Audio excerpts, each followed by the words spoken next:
ضلالة في النار. Ma'asyiral muslimin, ikhwani fillah wa akhwati rahimani wa rahimakumullah. Kita melanjutkan kembali pembahasan Kitabut Tauhid alladhi huwa haqqullahi 'alal 'abid.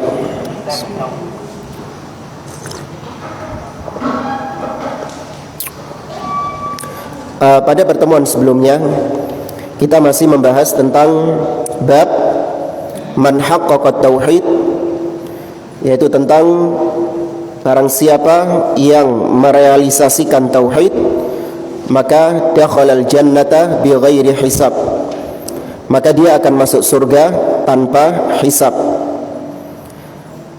Kemudian penulis membawakan beberapa dalil-dalil, di antaranya firman Allah Azza wa Jalla di akhir surah An-Nahl. Allah mengatakan, Inna Ibrahim kana ummatan qanitan lillahi hanifa wa lam yaku minal musyrikin.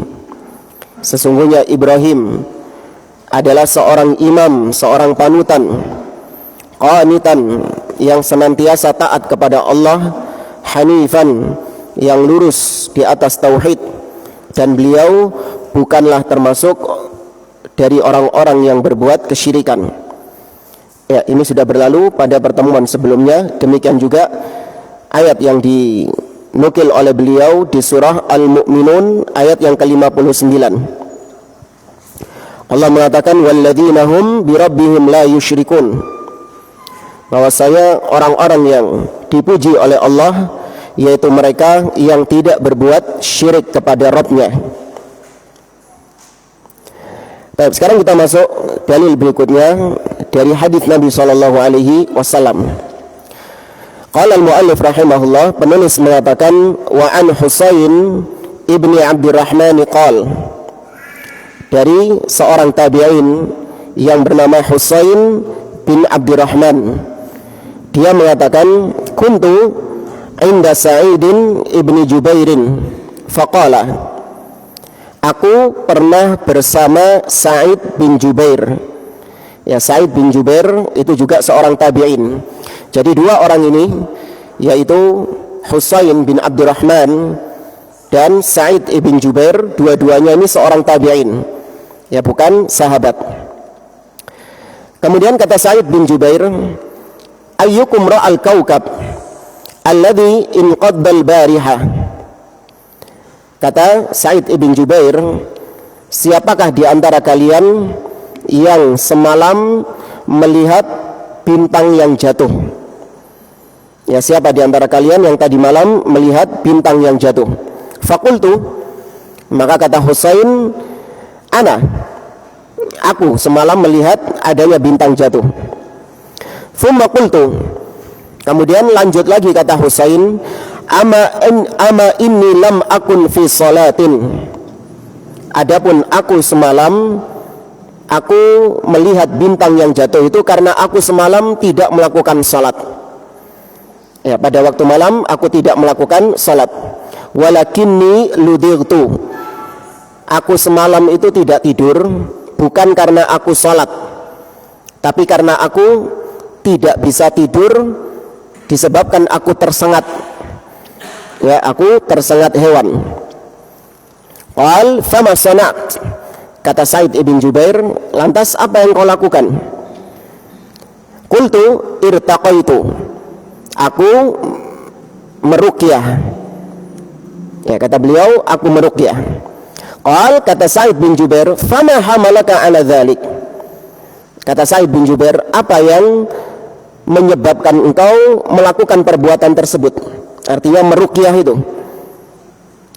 Qultu, kata Husain, hadithun haddatsnahu asy-Sya'bi, aku melakukan hal tersebut karena sebuah hadis yang telah diceritakan kepada kami oleh asy-Sya'bi.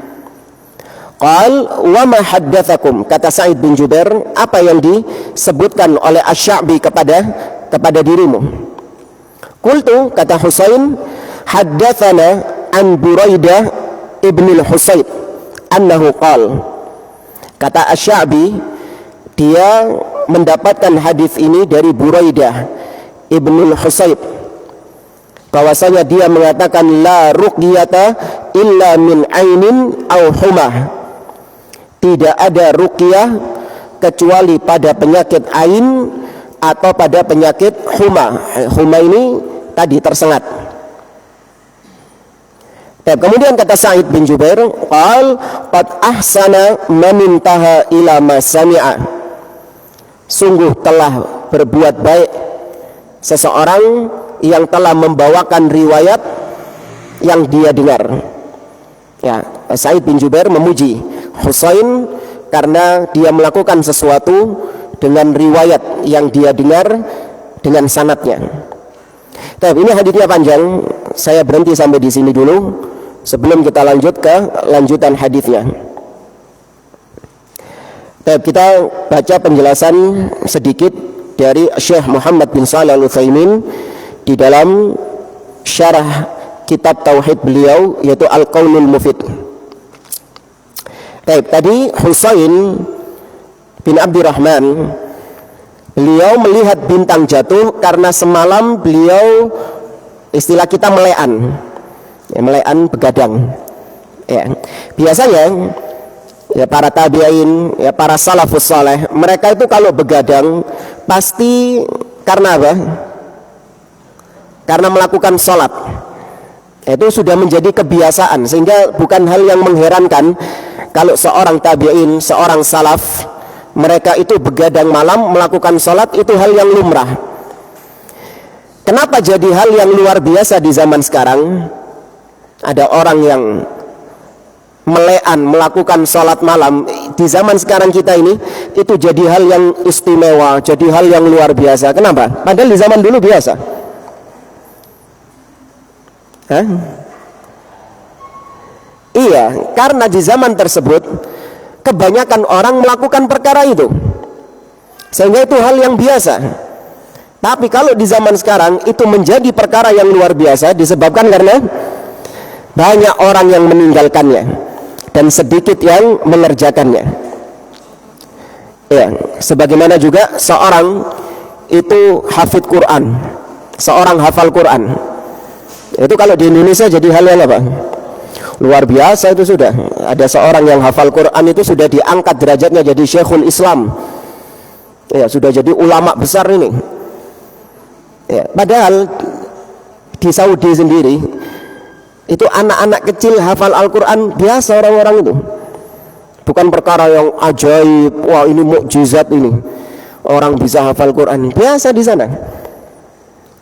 Ya, ini disebabkan karena banyak di antara manusia yang meninggalkan perkara tersebut, sehingga kalau ada yang melakukannya maka itu menjadi orang yang luar biasa. Baik, kembali ke kisah tadi. Husain bin Abdurrahman, dia begadang malam bukan karena sholat, akan tetapi dia memang gak bisa tidur karena tersengat hewan. Di sini tidak dijelaskan hewan apa. Ya, biasanya kalajengking atau ular atau laba-laba atau apalah, hewan-hewan yang memang berbisa ya istilahnya. Ya, hewan-hewan yang berbisa menyebabkan demam.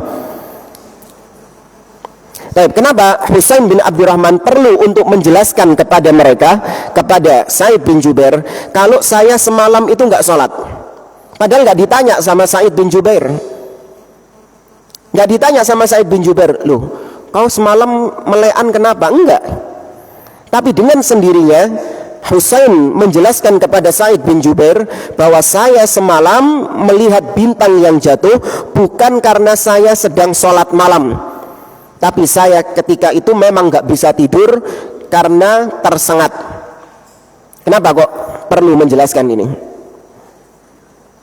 Agar supaya tidak diduga bahwa dia melean malam karena apa? Salat. Ya, supaya orang-orang itu tidak menduga, berarti dia ini semalam melakukan salat, makanya dia melihat bintang yang jatuh. Nah, untuk menghindari dugaan ini, maka Husain bin Abdurrahman menjelaskan, saya semalam itu bukan karena salat melihat bintang itu. Saya melean bukan karena sholat, tapi memang karena saya disengat. agar beliau tidak dipuji padahal beliau tidak melakukannya. Berbeda dengan orang di zaman sekarang. Ya, orang di zaman sekarang dibiarkan itu. Siapa yang tadi malam melihat kecelakaan di jalan? Siapa yang tadi malam menyaksikan kecelakaan di jalan? Yang tahu ada peristiwa kecelakaan di jalan, maka dia mengatakan saya malam ini jam 1 jam 2. Itu dibiarkan. Biar apa? Biar orang-orang menduga kalau dia ini sedang melean sholat malam. Padahal enggak sholat malam dia. Dibiarkan, biar mereka memuji saya melakukan sholat malam. Atau misalnya malam-malam terbangun, memang sengaja cari pujian-pujian. Malam-malam terbangun, bikin status di WA. Ya. Malam jam 1 jam 2 kan kelihatan nanti waktunya kapan itu. Bikin status di WA. Ya, statusnya nggak langsung menjelaskan saya sedang sholat malam, kan kepek konangan. Ya, statusnya cuma nasihat-nasihat. Berkata Rasulullah Shallallahu Alaihi Wasallam bersabda, Allah berfirman, hanya sebatas itu. Tapi tujuannya bukan untuk menyampaikan pesan-pesan hadis tadi, bukan untuk menyampaikan pesan-pesan ayat tadi, tapi niatnya apa? Supaya orang menduga bahwa dia jam 2 bikin status itu karena dia sedang apa? Sedang sholat malam. Ya. Atau jangan sholat lah, biasanya puasa. Ya, ketika ditawarkan mungkin ke rumah orang, ke rumah teman, ditawarin makan, monggo makan. Ya, dia nggak maunya itu karena memang dia nggak suka sama makanannya itu. Dia tahu temennya ini kalau masak kucing saja nggak mau makan, cuman mau nolak nggak enak gitu loh. Tapi dia menolak, enggak sudah, terima kasih, jazakallah khair. Ya. Supaya orang-orang menduga dia ini lagi apa? Lagi puasa. Nah, ini realitas sebagian kaum muslimin di zaman sekarang. Tapi kalau salaf, mereka takut mereka dipuji sama manusia padahal mereka tidak berbuat, padahal mereka tidak melakukannya. Ya. Dan kemudian kata beliau, wa qaulu Husain rahimahullah laisa min babil mira'ah. Ucapan Husain tadi itu bukan dalam rangka beliau itu riya. Ya, bukan dalam rangka beliau itu riya. Karena supaya tawadu, ketok tawadunya kan sama saja itu riya ya. Apa istilahnya? Merendah untuk meroket. Paham ya? Ya, itu juga ya, ada sebagian orang seperti itu. Ya, dia sengaja menampakkan ketawaduannya, sengaja menampakkan kerendahannya, tapi untuk apa tujuannya? Untuk meroket, untuk dipuji. Nah, Husain itu mengatakan demikian bukan supaya Husain ini dianggap tawadu sama orang-orang, masya Allah, supaya dia nggak dipuji, enggak. Tapi kata beliau, bal huwa min babil hasanat. Ini termasuk perbuatan yang baik. Walaisa kaman yatruku ta'at khaufan minar riya. Berbeda dengan orang-orang yang memang sengaja meninggalkan ketaatan kepada Allah karena takut riya. Kau kenapa enggak mau sholat di masjid, sholat berjamaah di masjid? Enggak, anak di rumah saja, lebih aman dari riya. Kalau anak sholat di masjid, nanti saya dilihat orang sholatnya. Paham ya? Nanti saya dilihat orang-orang nanti ngelihat saya, wah saya nanti dianggap riya, saya dianggap pamer, ya. Maka saya sholat di rumah saja. Nah, ini juga nggak boleh. Meninggalkan amal ibadah karena takut riya, itu riya. Bingung nggak jamaah?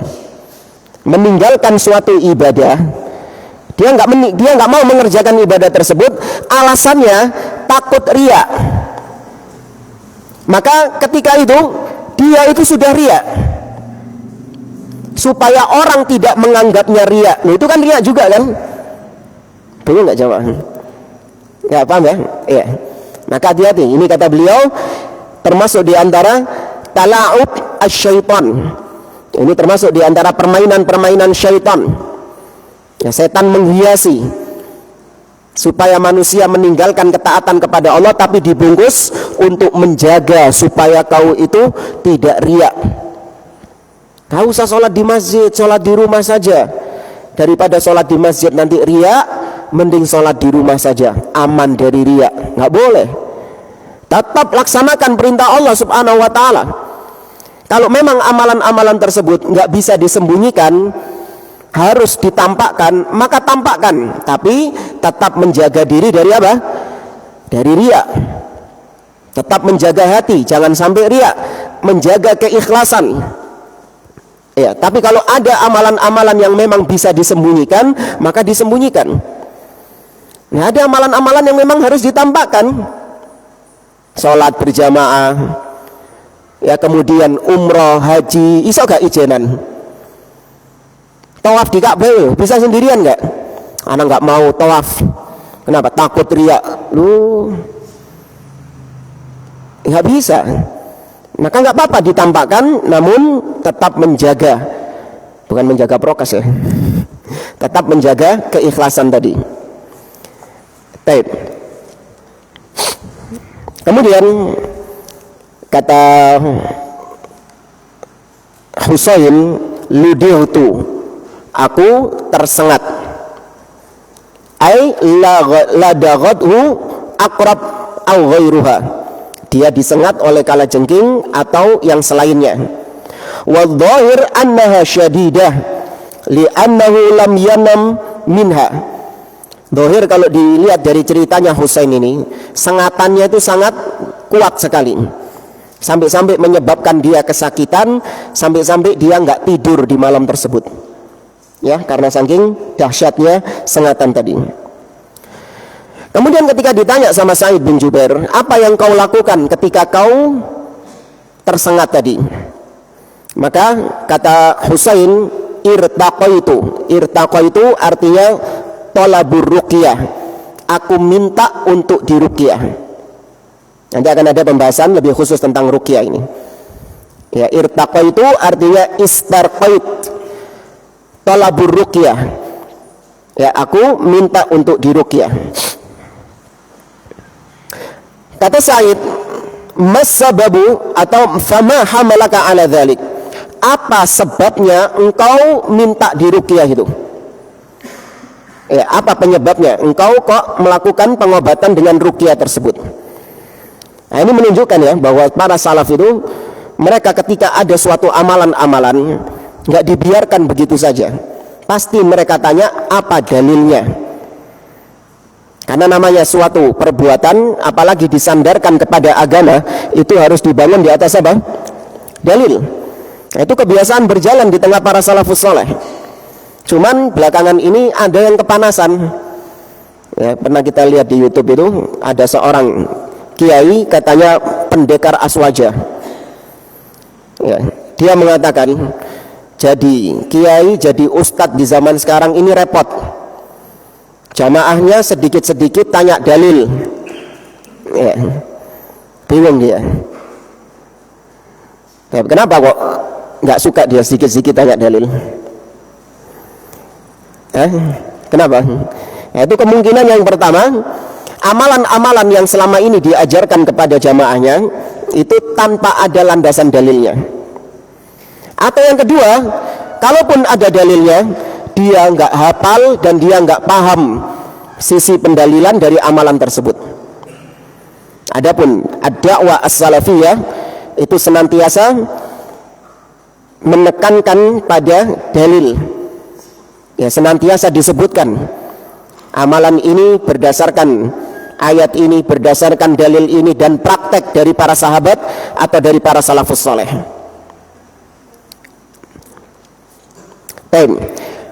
Ketika ditanya apa penyebabmu atau apa yang menyebabkan engkau melakukan hal tersebut, maka kata Husain, hadithun haddatsanahu asy-Sya'bi, sebuah hadis yang diceritakan oleh asy-Sya'bi. Ya, sebuah hadis yang diceritakan oleh asy-Sya'bi. Sa'id bin Jubair ketika bertanya kepada Husain itu bukan dalam rangka Sa'id meragukan amalannya Husain, bukan. Tapi di situ kata beliau menunjukkan bahwa para salafus soleh mereka itu senantiasa berdiskusi. Ya, mereka itu sudah senantiasa berdiskusi. Apa dalil yang menyebabkan engkau melakukan perbuatan ini? Oh, dalilnya hadis ini. Ya, hadis ini riwayat siapa? Kau dapat hadis ini dari siapa? Saya mendapatkan hadis ini dari fulan. Ya, itu terbiasa, sudah berjalan di tengah para salafus soleh. Baik, kemudian kata Husain, dia mendapatkan hadis tersebut dari Asy-Sya'bi, dan Asy-Sya'bi mendapatkannya dari Buraidah ibn al-Husayb, di mana dia mengatakan la ruqyah illa min ainin aw humah. Tidak ada ruqyah kecuali pada penyakit ain atau pada penyakit humah, yaitu terkena sengatan. Ya, ruqyah itu artinya jampi-jampi ya, mantra-mantra. Secara pengertian bahasa, ruqyah itu artinya mantra-mantra atau jampi-jampi yang digunakan untuk pengobatan. Ada ruqyah yang syar'iyah, ada ruqyah yang syirkiyah, ada ruqyah yang syirik. Ruqyah syar'iyah itu syaratnya yang pertama adalah minal Quran au hadis au kalamin yufham. Yang pertama, ruqyah syar'iyah itu adalah yaitu ruqyah dari hadis atau dari ayat Al-Qur'an, dari hadis Nabi SAW, atau dari kalimat-kalimat yang lain yang dipahami artinya. Bukan komat kamit nggak jelas artinya, enggak. Tapi dipahami artinya. Seperti pakai bahasa Indonesia nggak apa-apa. Ya, ketika misalnya kita melihat ada seseorang yang sakit, maka kemudian kita mengucapkan ucapan-ucapan kepada dia. Semoga Allah menyembuhkanmu, semoga kau dihindarkan dari penyakit ini, ya, semoga Allah mengampuni dosa-dosamu, ya, semoga Allah memperbaiki keadaanmu, dan seterusnya. Ya, pakai bahasa Indonesia nggak apa-apa, tapi dengan ucapan yang jelas, dengan kalimat yang dipahami, bukan dengan kalimat-kalimat bahasa-bahasa yang nggak dipahami, geremeng kayak dukun-dukun gitu, komat kamit, tidak. Kemudian ruqyah syar'iyah itu tidak boleh diyakini bahwa ruqyah itu bisa menyembuhkan dengan sendirinya, tapi kesembuhannya tetap kembali kepada siapa? Allah Subhanahu wa ta'ala. Ya, ruqyah itu hanya metode. Seorang ketika sakit, maka dia itu akan mencari sebab-sebab kesembuhan. Nah, sebab-sebab kesembuhan itu ada yang dibenarkan dan ada yang tidak dibenarkan. Yang dibenarkan itu adalah sebab-sebab yang didasari dengan dalil, seperti ruqyah atau minum air zam-zam, atau kemudian hijamah, bekam, habatus sauda, apalagi madu, dan yang lainnya. Ini ada dalilnya. Kemudian yang kedua adalah at-tajribah, yaitu melalui penelitian atau pengalaman. Melalui penelitian atau pengalaman, meskipun nggak ada dalilnya. Nah, yang kedua ini, penelitian atau pengalaman, itu ada dua syarat lagi. Syarat yang pertama, hubungan antara pengobatan dengan akibatnya itu hubungan yang langsung. Ya, terjadi hubungan langsung antara sebab dan akibat. Dan syarat yang kedua, yaitu dampaknya pengobatan tersebut, ya, dampak dari pengobatan tersebut itu nampak.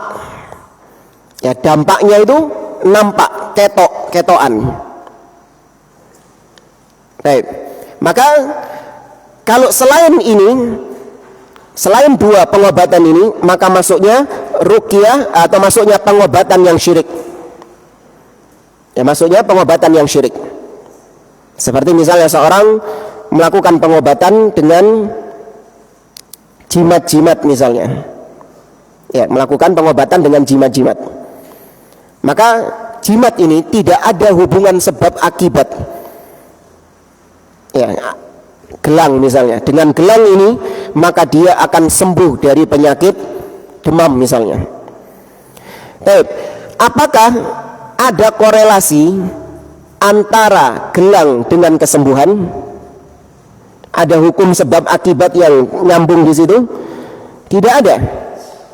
Secara ilmiah tidak terbukti, secara percobaan juga tidak terbukti, tapi itu hanya dugaan.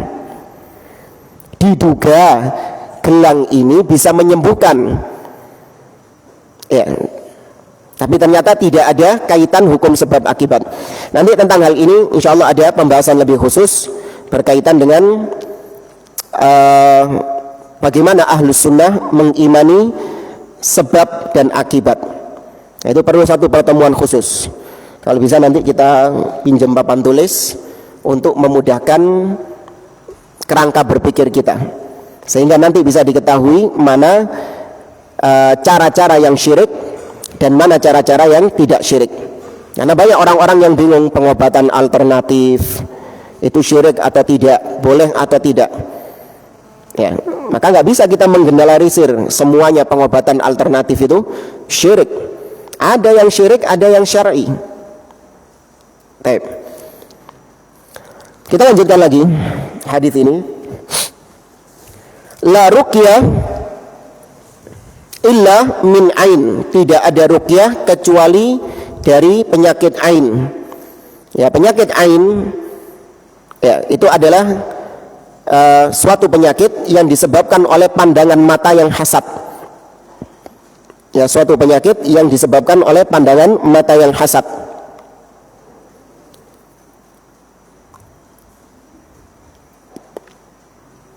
Ya, seorang ketika dia memandang sesuatu dengan pandangan yang hasad, maka sesuatu tersebut itu akan mengalami keburukan-keburukan atau ya mengalami musibah-musibah tertentu.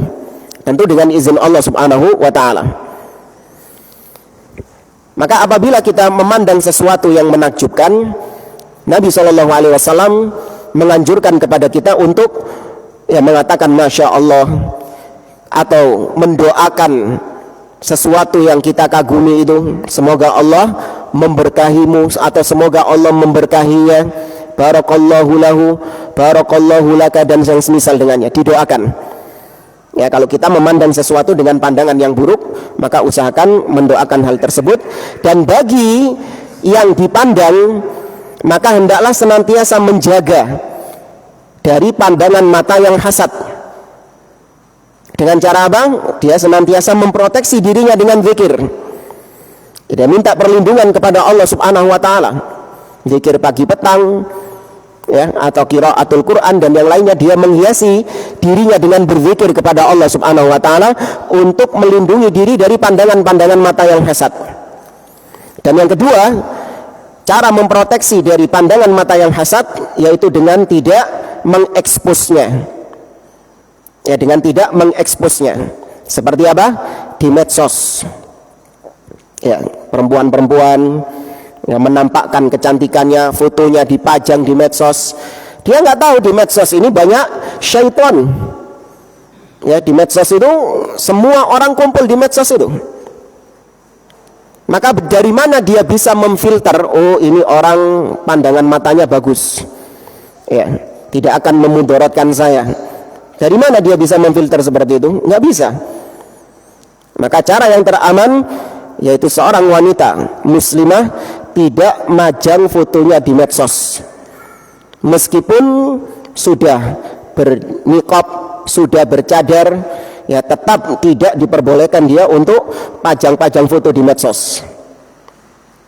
Nah, karena musibah sebagian orang Ya katanya sudah hijrah, Masya Allah sudah menutup aurat, tapi masih doyan selfie-selfie dipajang di medsosnya. Dan medsosnya banyak dibuka untuk umum.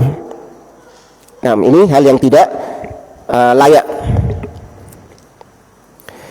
La ruqyah min ain au humah.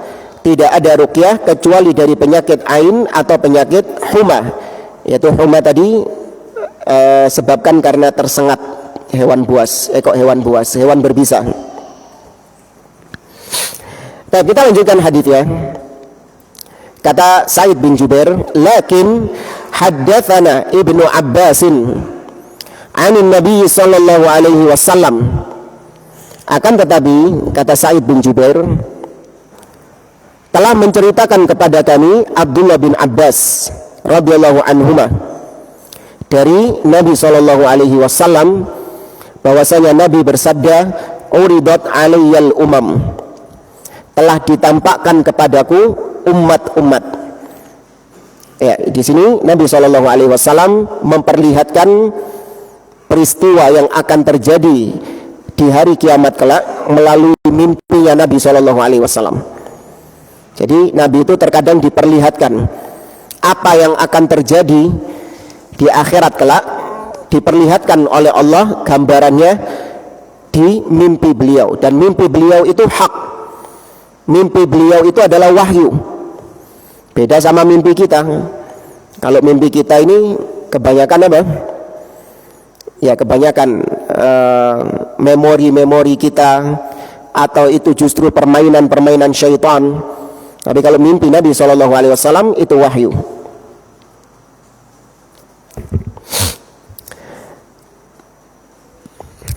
Telah ditampakkan kepadaku umat-umat. Fara'aitun nabiyya wa ma'ahu rahtu. Maka aku melihat ada seorang nabi yang bersama ar-rahtu. Ar-rahtu ini bilangan antara 3 sampai 9. Paling minimnya 3, paling banternya, paling maksimalnya 9. Itu disebut dalam bahasa Arab dengan ar-rahtu. Wan nabiyya wa ma'ahu ar-rajulu war-rajulan. Dan aku melihat ada seorang nabi yang pengikutnya itu cuma 1 atau 2 orang. Wan nabiyya wa laysa ma'ahu ahad. Dan aku melihat ada seorang nabi yang tidak memiliki pengikut sama sekali. Ya. Ini luar biasa ya kalau kita menggali kandungan lebih dalam dari hadis ini.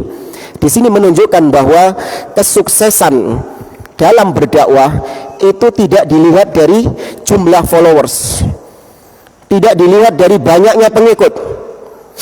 Karena kita tahu dakwah yang paling sukses tentu adalah dakwahnya para nabi dan rasul. Para nabi dan rasul itu adalah potret dai-dai yang paling sukses. Antum sebutkan siapa ustadz di zaman sekarang yang antum bilang sukses, tidak lebih sukses daripada dakwahnya siapa? Para nabi dan rasul. Ya. Nah lihat, tolak ukur kesuksesan di dalam dakwah ternyata tidak diukur dari banyaknya jumlah jamaah yang hadir di pengajian, tidak diukur dari jumlah likes yang ada di YouTube, tidak diukur dari banyaknya subscribe yang ada di YouTube, tidak diukur dari banyaknya followers yang ada di Instagram. Lah, itu bukan tolak ukur dakwah itu sukses, bukan tolak ukur dakwah itu benar di atas kebenaran, tidak.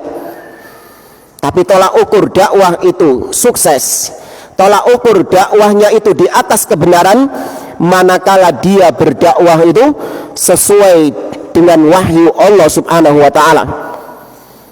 Yang dilihat itu adalah kontennya. Apabila yang dia sampaikan adalah perkara-perkara yang hak, ya dakwahnya itu sebagaimana yang diperintahkan Allah, sebagaimana yang dicontohkan oleh Nabi SAW, maka dia adalah seorang dai yang sukses meskipun pengikutnya sedikit. Ya. Makanya kalau kita lihat sebagian orang awam, mereka itu barometernya ketika ngelihat followers yang banyak, pengikut yang banyak, maka mereka akan menganggap bahwa si ustadz itu pasti di atas kebenaran. Kau kenapa kok menganggap ustadz fulan ini kok dia itu seakan-akan ustadz yang benar, dakwahnya itu benar, ucapannya itu harus diambil. Kenapa? Iya, karena saya lihat ustadz ini dia itu punya pengikut yang banyak. Kalau ngisi pengajian masjidnya penuh, parkirannya penuh sampai jalannya ditutup. Oh, gara-gara tolak ukur itu kau menganggap dakwahnya dia itu benar? Iya.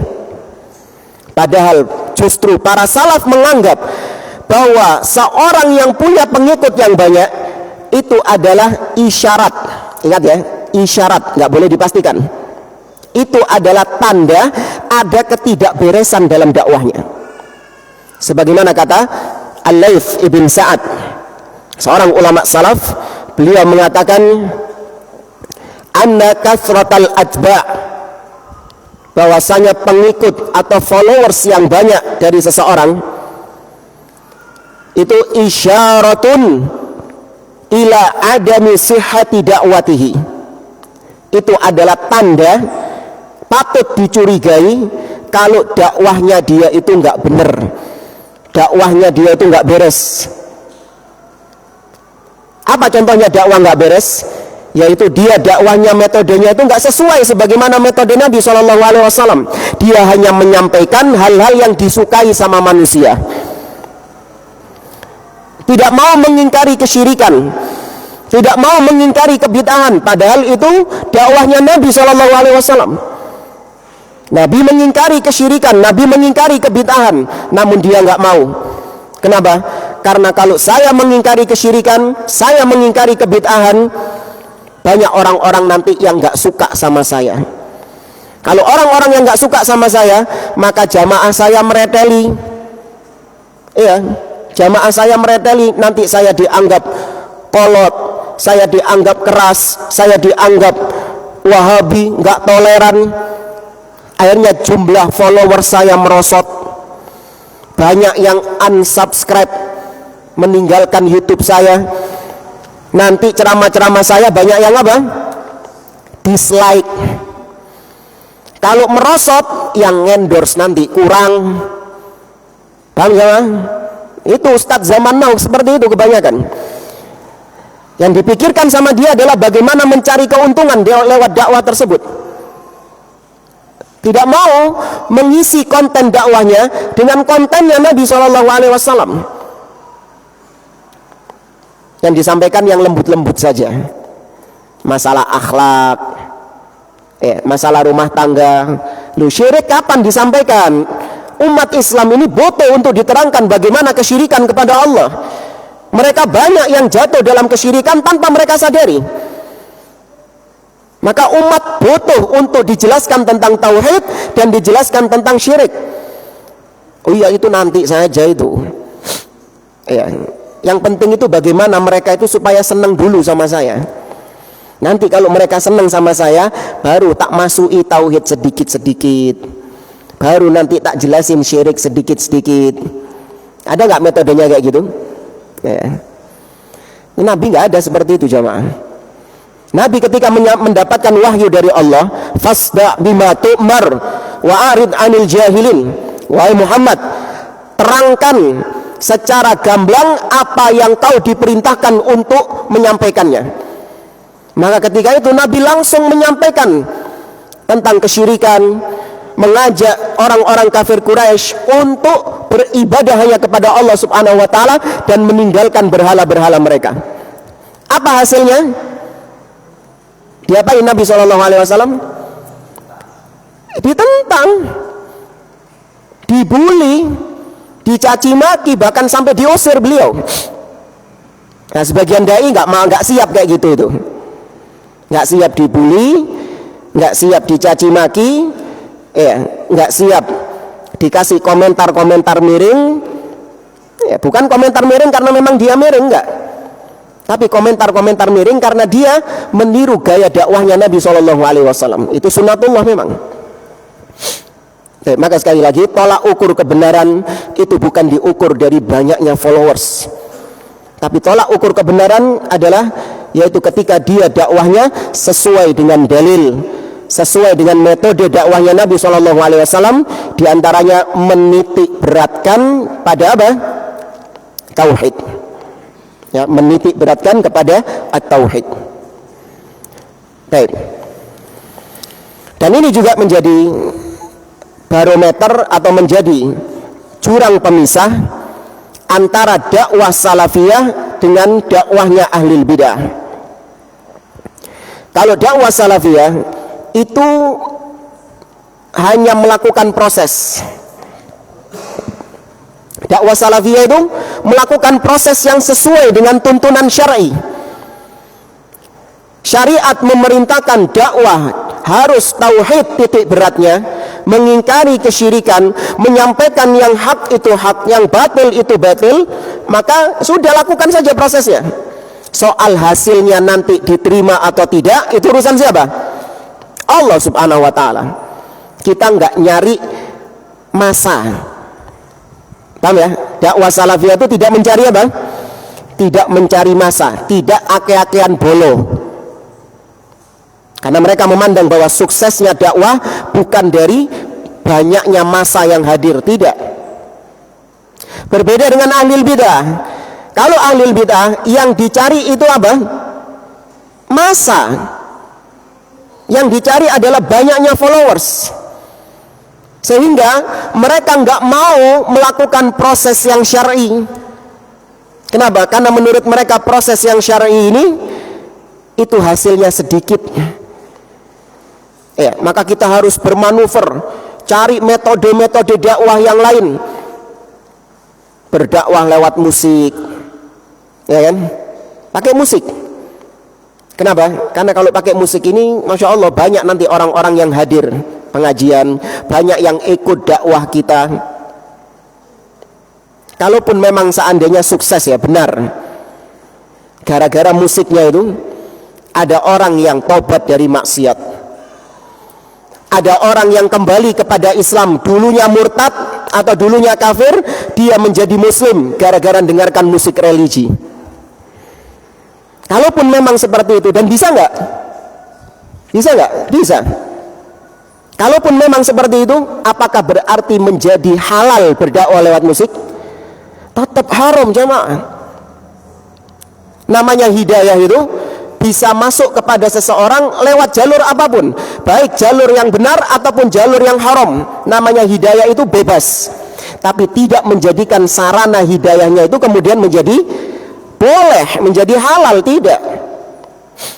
Ada orang yang dapat hidayah karena dia berzina. Ada orang yang dapat hidayah karena dia itu riba.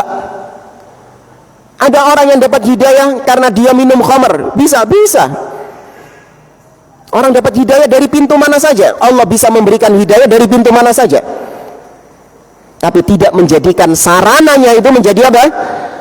Halal, tetap haram. Ini sudah masuk adzan. Baik, maka sekali lagi ahli sunnah itu hanya sekedar melakukan proses. Ya, hasil itu biar Allah Subhanahu wa ta'ala. Nah, ini yang benar yang mana sih? Itu sudah 47. Nah ini. Baik, kita dengarkan adzan. Setelah itu kita lanjut sebelum salat isya. Wallahu a'lam.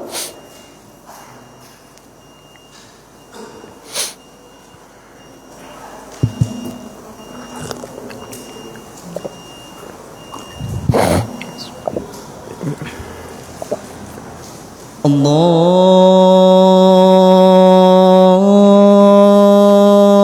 Akbar, Allahu Akbar.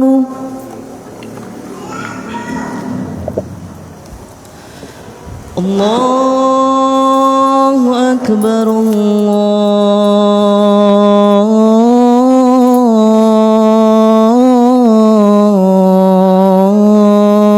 Akbar.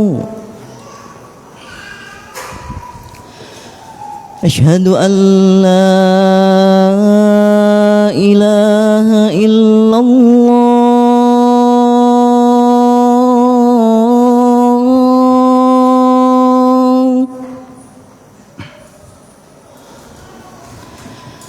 أشهد أن لا إله إلا الله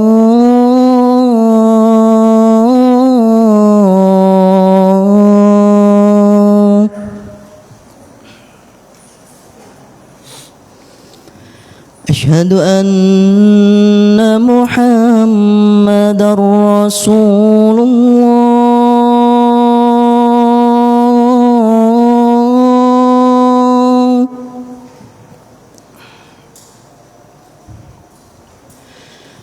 أشهد أن محمدا رسول الله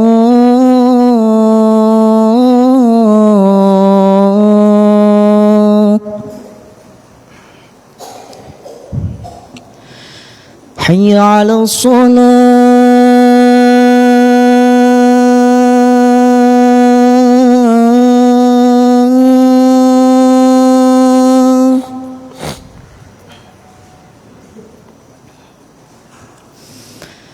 حي على الصلاة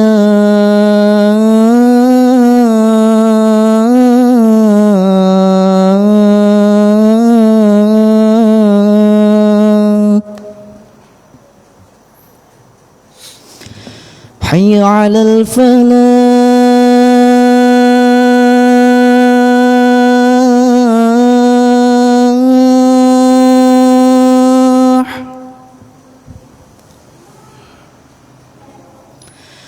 حي على الفلاح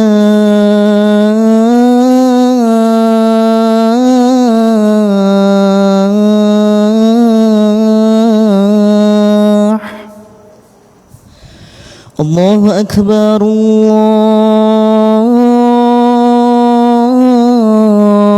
الله أكبر لا إله إلا الله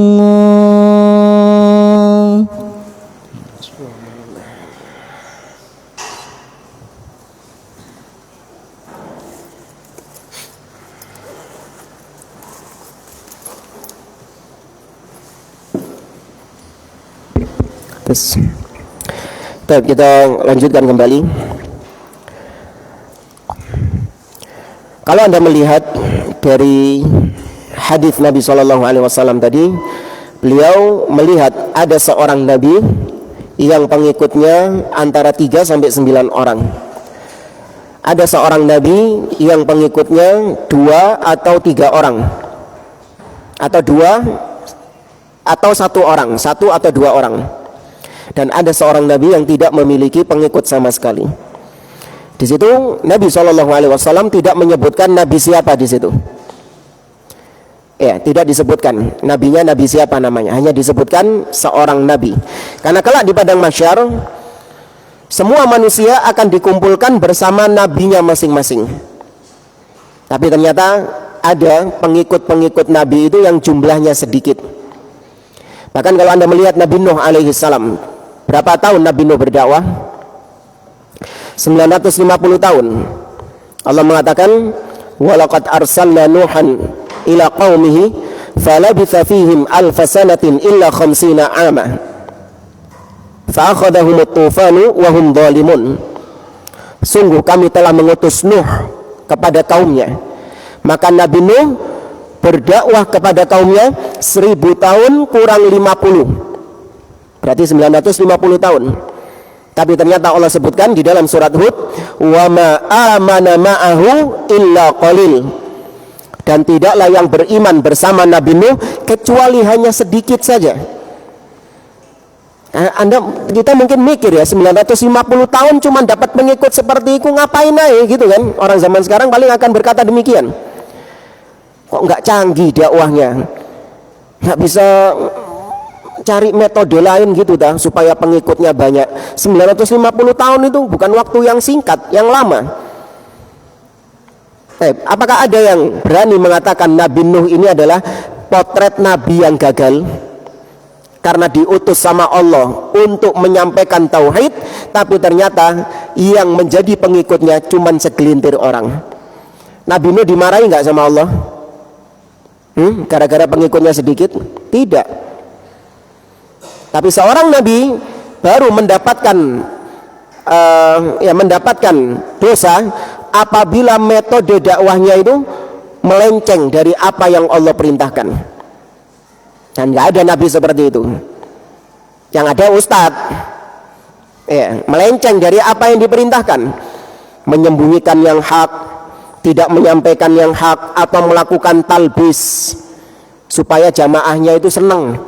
Yang penting bapak senang, dia melakukan talbis. Ini seorang ustadz diuji. Ini contoh misalnya yang hadir di sini ini orang-orang yang berkutat di dunia riba misalnya. Kemudian kita ini pengajian lagi bahas tentang bab fikih. Ketika sampai pada kitab jual beli, kitabul buyu', ada pembahasan tentang riba di situ. Kira-kira gimana? Saya lewati atau tidak? Kalau nggak saya lewati, saya bahas, yakin itu pertemuan terakhir sudah. Itu pertemuan terakhir. Besok sudah ganti ustadz. Kenapa? Orang-orang pada kepanasan. Ojo ustadz iki gak enak kereng. Sing liyane wae. Afwan ustadz, karena permintaan jamaah dengan berat hati kita hentikan. Diganti yang lain. Sama kayak gitu juga. Nggak seneng minta ganti yang lain. Sampai nemu yang cocok, ustadznya mengatakan riba itu boleh. Riba itu ada yang boleh, dengan kalimat-kalimat yang sok ilmiah. Riba masih diperselisihkan oleh para ulama. Masya Allah, ada khilaf di antara para ulama. Sebagian mengatakan boleh, sebagian mengatakan tidak boleh, dibungkus dengan bungkus yang ilmiah. Padahal tahu dia kalau riba itu haram, cuman berat menyampaikan hal tersebut. Kenapa? Takut kehilangan followers.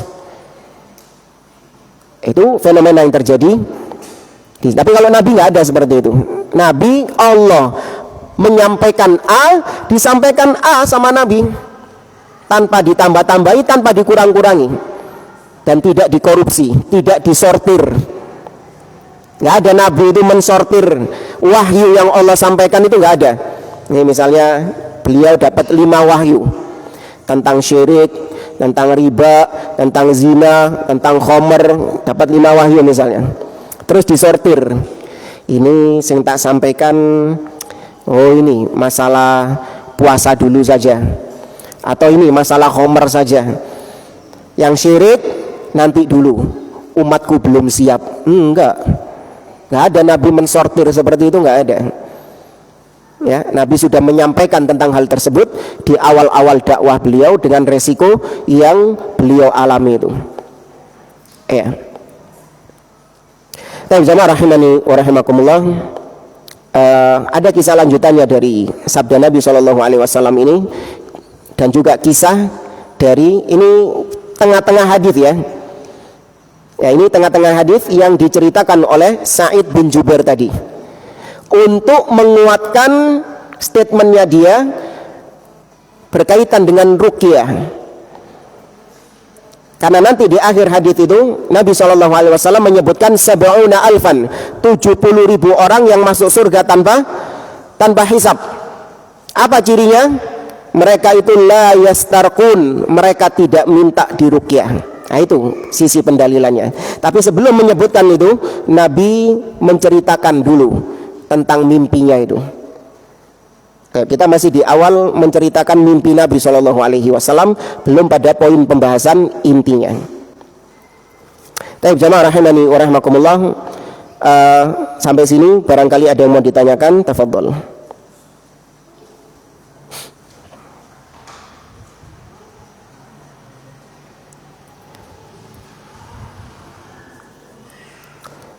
Nggak ada.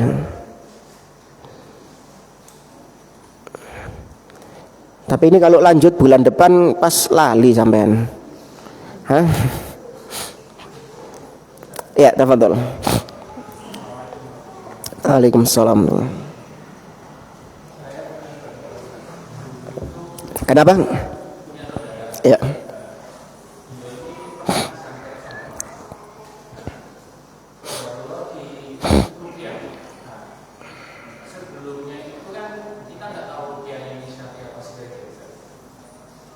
dikasih media pakai bunga dimandikan gitu saja. Memang ada sembuhnya. Akan tetapi setelah kejadian media itu kan normal, tapi watak dan sifatnya jadi berubah. Dia lebih keras, lebih apa itu namanya, pokoknya lebih menentang gitu. Ketika bicara mengenai kajian, ya nyambung seperti orang normal.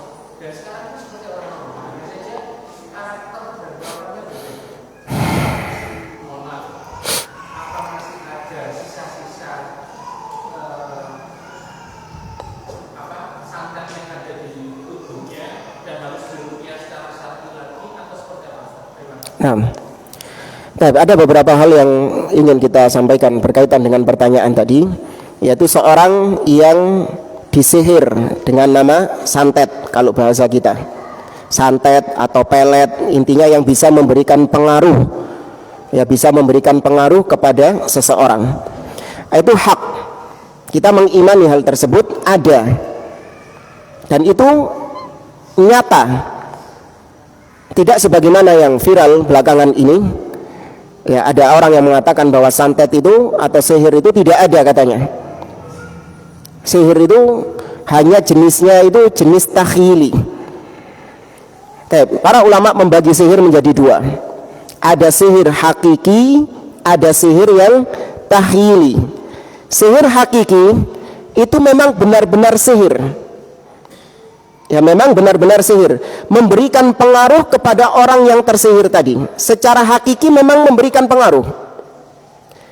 Dan ada jenis yang kedua, yaitu sihir takhyili, hanya dihayalkan saja. Paham maksudnya dihayalkan? Dia secara hakikat dia nggak apa-apa, tapi dia dihayalkan seakan-akan apa yang dia lihat itu sebagaimana hayalannya, padahal hakikatnya tidak.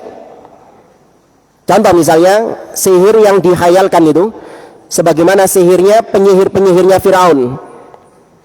Allah Azza wa Jalla mengatakan yukhayyalu ilaihi min sihrihim annaha tas'a. Dihayalkan kepada Musa dengan sihir mereka itu, Nabi Musa dihayalkan seakan-akan tali-tali mereka itu hidup. Padahal hakikatnya talinya hidup enggak? Tidak hidup. Itu benar-benar tali. Jadi orang yang nggak kena sihir tadi ngelihatnya tali biasa, tapi bagi yang dihayalkan maka seakan-akan hidup. Nah, ada sihir yang memang secara hakiki. Dalilnya adalah yang Allah sebutkan tentang malaikat Harut dan Marut. Pernah tahu malaikat Harut dan Marut yang ada di dalam surah Al-Baqarah? Sihir yang disebutkan di situ adalah yufarriquna bihi bainal mar'i wa zawji. Memisahkan antara suami dan istri, benar-benar pisah. Ya. Maka Ahlus Sunnah mengimani dua jenis sihir ini. Berbeda dengan Mu'tazilah. Kalau Mu'tazilah hanya mengimani jenis yang takhyili, yang khayal itu saja. Adapun yang hakiki mereka tidak mengimaninya. Ahlus Sunnah tidak. Dua-duanya diimani ada sihir seperti itu berdasarkan dalil-dalil yang kita sebutkan tadi. Demikian juga Nabi SAW mengatakan at-tiwalatu syirkun, atau Nabi SAW mengatakan innar ruqa wat tamaim wat tiwala syirkun. Sesungguhnya ruqyah yang syirik atau jampi-jampi yang mantra-mantra dukun, kemudian tamimah, jimat-jimat, dan tiwalah. Ya, tiwalah ini bisa diartikan pelet, bisa diartikan santet, yaitu sihir yang mempengaruhi seseorang. Orang nggak suka bisa jadi suka, orang sehat bisa jadi sakit, ya, orang jualan bisa jadi rugi dan semisal dengannya. Itu ada, tapi hukumnya apa? Syirik, kata Nabi SAW. Tapi ditetapkan itu ada. Ya. Dan kemudian tadi dibilang pengobatan-pengobatan yang dilakukan untuk sihir tersebut. Ya. Nah, pengobatan, kalau kita belum membahas tentang yang tadi saya janjikan pakai papan tulis itu. Nah, ini susah juga jelasinnya. Tapi kita kasih gambaran secara ringkas. Segala pengobatan-pengobatan yang tidak ada hukum sebab akibatnya, maka dicari dalilnya. Kayak tadi misalnya pakai kembang, ya. Kembang, apakah ada korelasinya sebab akibatnya? Kembang ini bisa untuk menyembuhkan. Secara ilmiah ada nggak? Kayak helm ya, antum tahu helm? Helm ini untuk apa? Melindungi kepala ketika kecelakaan. Tatkala terjadi kecelakaan, maka benar-benar nggak kepala itu terlindungi dengan helm tersebut? Hah? Benar-benar terlindungi. Tadi dua syaratnya. Sebab akibatnya nyambung, dan yang kedua efeknya itu nampak, dan itu ada pada helm itu. Padahal helm ini ada dalilnya enggak? Ya ada dalilnya. Baik. Tapi kalau nggak nyambung, maka dicari dalilnya. Kayak misalnya orang baca Quran kepada orang yang sakit, ruqyah dengan Al-Quran. Kalau dilihat secara ilmiah, suara yang dikeluarkan emang bisa nyembuhin orang. Secara ilmiah nggak ada, nggak nyambung itu, sebab akibatnya nggak nyambung. Tapi secara syar'i, secara dalil nyambung. Nah sekarang pakai kembang itu, apakah kembang tadi mengandung zat-zat tertentu? Mengandung bahan-bahan tertentu, sebagaimana wangi apa yang nggak disukai nyamuk itu, wangi lavender, ya kan? Itu terbukti secara ilmiah, ada penelitiannya, ada percobaannya, ada risetnya. Iya, ada risetnya nggak itu? Ada. Nyambung itu sebabnya, itu sebab akibatnya nyambung. Maka dari situ saja sudah dipastikan bahwa itu bukan pengobatan yang syar'i. Nah, terkadang pengobatan yang tidak syar'i kok bisa menyembuhkan, kan gitu kan? Pengobatan yang tidak syar'i kok bisa menyembuhkan? Maka jawabannya adalah yang pertama, bisa jadi itu istidraj, ujian dari Allah Subhanahu wa taala. Apakah kau beralih kepada akidah yang syirik atau kau tetap pada tauhidmu? Kayak kasus yang pernah, atau cerita yang pernah saya sampaikan, kawan kita dulu waktu awal-awal COVID itu di Jakarta sana, satu kantor itu positif COVID, kemudian dirawat di Wisma Atlet. Nah kawan saya itu kesehatannya semakin menurun dari hari ke hari, tambah lemes. Nah ada teman kantornya itu, dia itu dapat jimat dari kiainya, ya dapat jimat dari kiainya. Ternyata dengan jimat tersebut kondisinya semakin membaik, bahkan 1 minggu setelah positif dia sudah boleh pulang, sembuh. Nah kawan saya nggak pakai jimat itu, tambah drop, di swab positif masihan. Padahal dia ini berdoa kepada Allah, pengobatannya dengan pengobatan medis. Demikian juga dia memperbanyak baca Al-Quran, berdoa kepada Allah. Tapi ternyata semakin apa? Semakin drop. Yang pakai jimat waras. Maka kemungkinan yang pertama apa tadi? Istidraj. Dan temenan diuji. Teman saya tuh ditawari sama temennya, katanya mbok sile ta jinati kawan sih gak apa-apa. Ya, itu kalau orang nggak punya tauhid yang kuat, apa jawabannya? Ya wis nih, ya wis gini, kasih ini, dan waras aku sumpah dan gini wis, gitu. Tapi kalau dia punya tauhid yang kuat, enggak. Lebih baik aku dalam kondisi sakit seperti ini, tapi akidahku sehat, daripada fisikku sehat, tapi akidahnya apa? Sakit. Itu ujian. Atau yang kedua, kesehatan tersebut terkadang mungkin bukan dari hal itu, kesehatannya itu dari hal yang lain, Tapi karena pengobatan yang dilakukan adalah pengobatan syirik, maka ketika sembuh dia menduga sembuhnya ini disebabkan dari pengobatan syirik tersebut. Padahal masih gak nang dukun ya waras. Paham ya? Iya. Kayak antum misalnya pergi ke dokter, sakit ini, pergi ke dokter, sama dokternya itu nggak dikasih apa-apa, nggak dikasih apa-apa. Resepnya itu paling ya resep-resep yang umum lah, bukan langsung pada penyakitnya. Kemudian setelah itu berapa hari kemudian antum sembuh dari penyakitnya, maka antum akan mengatakan bahwa kesembuhan ini sebabnya karena aku pergi kemana? Pergi ke dokter. Padahal sampean gak nang dokter pun juga apa? Sembuh. Ya. Nah, itu dugaan kesembuhan itu dari pengobatan tadi.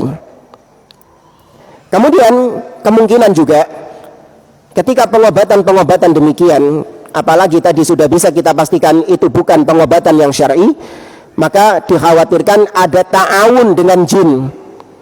Ya, ada ta'awun dengan syaitan.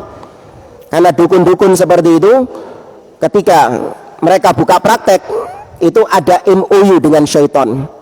Dan MOU-nya dengan syaitan itu nggak mungkin dengan perkara-perkara yang amal-amal soleh. Setan yang mempersyaratkan, saya mau bantu kamu, tapi syaratnya kau yang rajin sholat malam, kau yang rajin baca Quran. Nggak mungkin syaitan seperti itu. Pasti syarat-syaratnya adalah kekufuran kepada Allah, kemaksiatan kepada Allah Subhanahu wa Ta'ala. Nah, kalaupun benar itu sembuh, maka bisa jadi sembuhnya itu adalah sembuh yang semu. Apa sembuh yang semu itu? Seakan-akan dia sembuh padahal dia masih sakit. Nah, ini tentu dengan bantuan jin tadi. Ya. Kayak misalnya ya, kan dukun-dukun ini kan perewangannya itu kan saling kuat-kuatan. Ya, misalnya ada dukun A, dia itu perewangannya itu kuat, kemudian menyihir fulan. Nah, untuk mengusir jin yang telah menyihir dia ini, maka diperlukan jin yang lebih kuat lagi. Paham ya? Nah, itu punyanya dukun kampung sebelah. Nah, itu jinnya lebih kuat lagi itu. Maka ketika diusir, benar diusir, tapi ternyata yang menguasai akhirnya siapa? Jin yang baru tadi. Dan terus seperti itu, nyari dukun lagi, nyari terus. Ya. Maka ada ruqyah yang syariah, tapi tadi meskipun ruqyah yang syariah ini terkadang memang lambat, terkadang ya, tapi ada juga yang langsung sembuh. Kembali ke konsep tadi, kita dituntut cuma melakukan apa? Proses. Jangan belani hasil kemudian kita berangkat kemana? Ke dukun. Kalau ruqyah lama Ustadz gak sembuh-sembuh, ya sabar, gak ada masalah. Yang penting akidahmu terselamatkan. Daripada pergi ke dukun 1 hari sembuh, tapi konsekuensinya apa? Syirik kepada Allah, amalannya terhapus, ya bisa menjadi kafir kalau dia membenarkan dukun tersebut. Minimal tekotok nang dukun itu apa ancamannya? Datang ke dukun saja ancamannya apa? Tidak diterima sholatnya 40 hari. Ya. Maka tetap dengan ruqyah-ruqyah yang syariah, pengobatan-pengobatan yang dibenarkan meskipun prosesnya lama.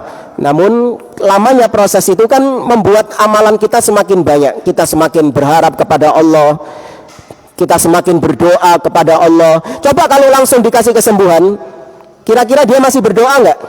Masih minta kepada Allah enggak? Enggak. Ada orang minta rizki, bertahun-tahun dia enggak dikasih rizki sama Allah Subhanahu wa Ta'ala, tapi dia dapat rizki berupa pahala. Kenapa? Karena sepanjang itu dia terus berdoa kepada Allah Azza wa Jalla minta rizki. Berbeda dengan kalau dia langsung berdoa langsung dikasih rizki. Kira-kira masih doa lagi enggak besok ya? Oh, enggak. Ya. Itu hikmahnya. Jadi kalau memang lambat, itu hikmahnya. Kenapa? Ya, untuk memperbanyak amalan kita. Taib hadza wallahu a'lam bishawab. Ana kira ini subhanakallahumma wa bihamdik asyhadu an la ilaha illa anta astaghfiruka wa atubu ilaik wa akhiru da'wana alhamdulillahi rabbil alamin. Assalamualaikum warahmatullahi wabarakatuh.